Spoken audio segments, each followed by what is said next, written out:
કચ્છના સત્સંગમાં શિરમોર યોગદાન આપનાર નારી રત્ન ધનબાઈ ફઈ જેના માટે સમર્પણ કર્યું તે લેવા પટેલ સમાજ સંચાલિત હોસ્પિટલમાં રામપર સ્વામિનારાયણ મંદિરના ત્યાગી બહેનોએ દાતાઓના સહયોગથી 10 લાખ રૂપિયાનું દાન અર્પણ કર્યું હતું. કચ્છી લેવા પટેલ એજ્યુકેશન અને મેડિકલ ટ્રસ્ટ અધ્યક્ષ ગોપાલભાઈ ગોરસિયા, સમાજ પ્રમુખ વેલજીભાઈ પિંડોરિયા, ઉપાધ્યક્ષ કેશરાભાઈ પિંડોરિયા અને ત્રણેય પાંખોના ટ્રસ્ટીઓએ ગૌરવભેર ચેક સ્વીકાર્યો હતો.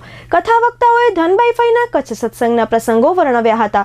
મોટી સંખ્યામાં ઉપસ્થિત હરિભક્ત ભાઈ બહેનોએ સંતો સમેત સમૂહ આરતીથી માહોલ ધર્મભક્તિ સભર રચી દીધો હતો. મહોત્સવના પ્રેરક શ્રી હરિદાસજી સ્વામીએ કહ્યું કે આવા મહાન ઉત્સવના સાચા પ્રેરક ખુદ ધનબાઈ ફઈ છે. શાસ્ત્રી અક્ષરપ્રિય દાસજી સ્વામીએ આગામી સમયમાં ભુજ સ્વામિનારાયણ મંદિર દ્વારા વેદ ગુરુકુળ સ્થાપનાનું આમંત્રણ આપ્યું હતું.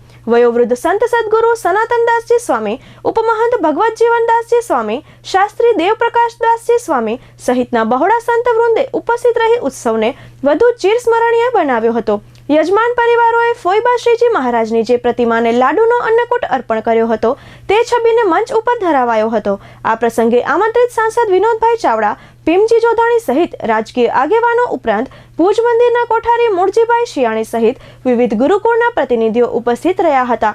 ઉત્સવ સમિતિના રવજીભાઈ વેકરિયા, મંદિરના પ્રમુખ હરજીભાઈ ગોરસિયાના નેતૃત્વમાં સંતોના માર્ગદર્શન હેઠળ યુવક યુવતી સંઘ દેશ વિદેશના સર્વે હરિભક્તો મહોત્સવ આગળ ધપાવી રહ્યા છે. સંખ્યાયોગી સામબાઈ ફઈ સાથે 24 ત્યાગી બહેનો મોટી સંખ્યામાં કથા શ્રવણનો લાભ લેવા સાથે માહોલ ધર્મમય બનાવ્યો હતો.